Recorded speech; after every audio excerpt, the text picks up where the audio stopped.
Guys, so we're going to look at the three-dimensional plane because you guys just got done doing things with two variable equations. So it would make sense that if you had something like 2x plus 3y equals 12, all right?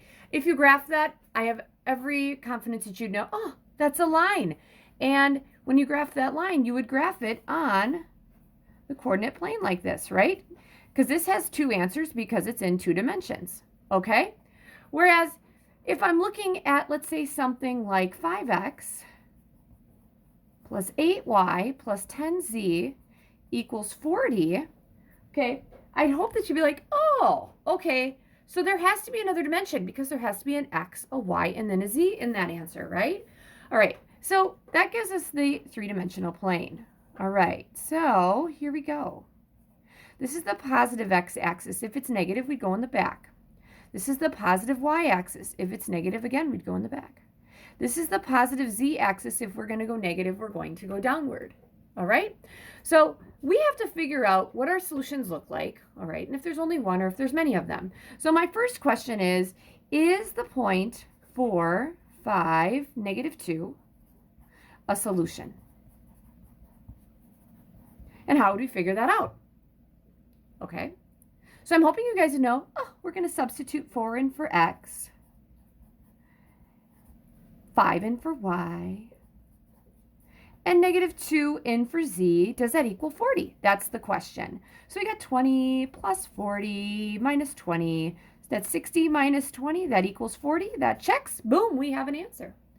So the first thing is, okay, how do I graph that? Okay, the way you guys would graph that is that we would go 4 on the x. This would be 4 in this direction, 5 on the y in the positive direction, and then we'd have to go down 2 in the z direction, and it would be that point. So the question is it just a point? Because up here it would be a line. So what would it be? And also, is that the only answer? Is that the only thing that works? All right. So usually at this point, I'd have an activity with a bunch of strips of paper, and you guys would test a bunch of points to see if they work. And you would find that a bunch of them do work. And when we get back, I'm going to have on my computer screen what those would look like.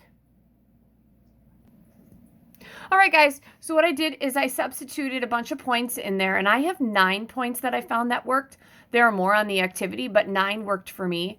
And this is the plotter, okay? It's on Desmos, and I just plotted all of those points.